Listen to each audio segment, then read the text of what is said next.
Živijo, jaz sem Vesna, prav lepo vas pozdravljam tukaj na Goreljeku, na planini Goreljek in sicer na 1219 metrov nadmorske višine. Danes si bomo ogledali Bregarjev stan, ogledali si bomo tudi Knoflov stan, razlike med tema dvema stanovoma. Potem bom povedala nekaj stvari o planšarstvu v Bohinju in na koncu si bomo ogledali še rastline, ki rastejo na travniku za našim stanom.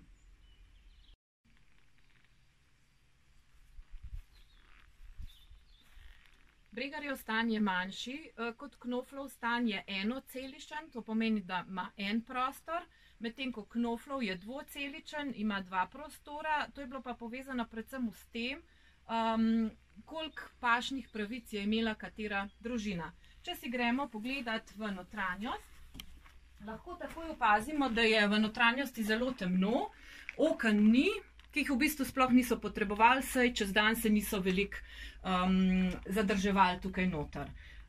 Opazili ste verjetno tudi, da Bregarjev in tako potem kasneje, ko bomo videli tudi Knoflov stan, nima ta dimnika. Tukaj se je kurilo ogenj, reže med tramovi so bile pa tiste, skozi katere je v bistvu dim uhajal ven. Osrednji prostor, osrednji del Bregarjevega stanu in tudi Knoflovega stanu sta v bistvu ognjišče oziroma gonišče, kot mu pravimo v Bohinju, in pa pograd, kjer so majerce spale. Pograd se je nahajal vedno v enem bolj zatišnem delu, kjer ni bilo kakšnega prepiha. Potem tole je cigan, se mu reče, in sicer z njim se je premikalo sem in tja kotle oziroma odmikalo od z ognja. Tukaj imamo še sliko zadnje majerce, to je Bregarjeve Mine, ki je bila tukaj v Bregarjevem stanu, to je bila stara mama mojega moža. Poleg tega nikoli ni smel manjkati bohkov kot v stanu, tako da ga najdemo res v vseh stanovih. Če si pogledamo še malce naokrog, najdemo v stanu tudi precej starih predmetov, recimo tukaj je osovnjak za brušenje kose, potem tukaj nekaj skodelic za kavo, ki so jih majerce velikokrat dobile za darilo od turistov, ki so že takrat prihajali v Bohinj. Potem čeber za nošenje vode, sklednek s starimi skledami, posodami, ker pa seveda, ko smo rekli, da je bilo tukaj zelo temno, so imeli tudi petrolejke, s katerimi so si razsvetljevali prostor.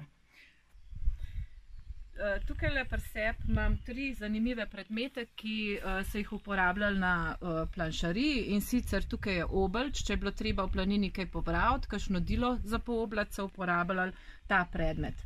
Potem molitvenik, ta je iz leta 1952, so imeli tudi velikokrat v rokah, ko je recimo bilo slabo vreme, kakšni deževni dnevi, da so si krajšali čas z branjem molitvenika. No, tukaj pa je tudi še en zanimiv predmet, in sicer predmet, ki so ga uporabljali največkrat, preden so se vračali nazaj v dolino, in sicer to je ročni strižnik.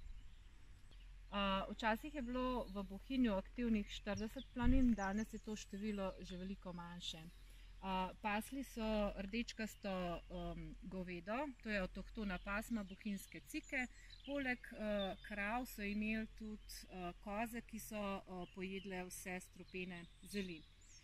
Cike so bile zelo primerne za Bohinj, zaradi tega, ker so zelo nezahtevne krave, ne pojedo veliko, dajo pa razmeroma veliko mleka.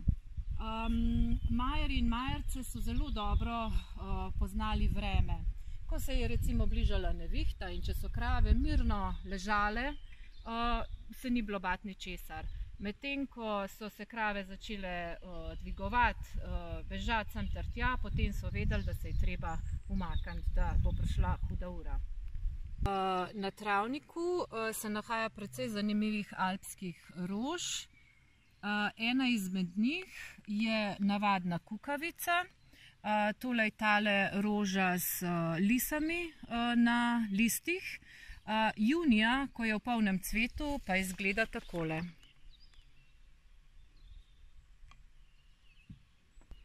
Posebej smo pa ponosni na brkato zvončico, to je tale rastlina. Njeno rastišče je v tem delu in še na 3 delih na tem travniku. Na kaj pa smo ponosni? Zato, ker je v bistvu to najnižje rastišče te rastline. Ponavadi raste v višjih predelih, pa na našem travniku tudi. Zanimiva in pri nas zelo redka roža se imenuje raznolistni osad.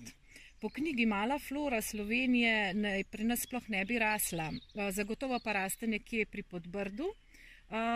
Vsekakor pa je izredna redkost. Nahaja se na tej strani travnika. Verjetno sicer ni avtohtona, temveč je bog ve od kje prinešena vrsta. Bohinja se jo najde tudi recimo v Ukancu, kjer se je med Prvo svetovno vojno nekaj primorskih rož naselilo s konjsko krmo. Kako pa je ta prišel na našo parcelo, pa ne bomo nikoli vedeli. Zdaj se pa nahajamo pred Knoflovim stanom, ki je iz leta 1855, je starejši kot Bregarjev stan. Oba sta pa edinstvena primerka profane kulturne dediščine in upisana v register. Knoflov stan je v lasti občine Bohinj, kot sem že prej omenila, je dvoceličen in če si gremo pogledat notranjost, se malce razlikuje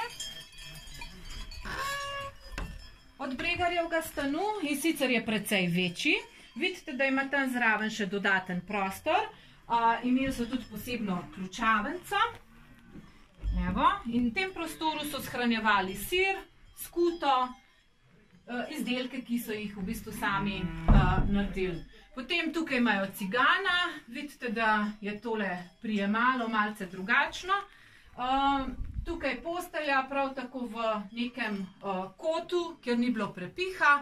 Streha v bistvu je strop, razmik med tramovi, zato da je dim uhajal skozi tramove ven.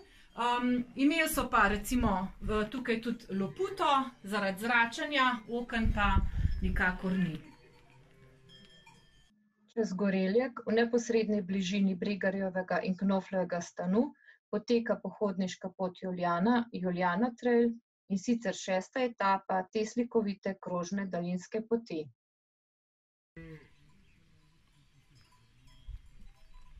No, tako smo si danes pogledali Bregarjev stan, zdaj le še Knoflov stan in nekaj posebnih cvetlic, ki rastejo tukaj na pokliških travnikih.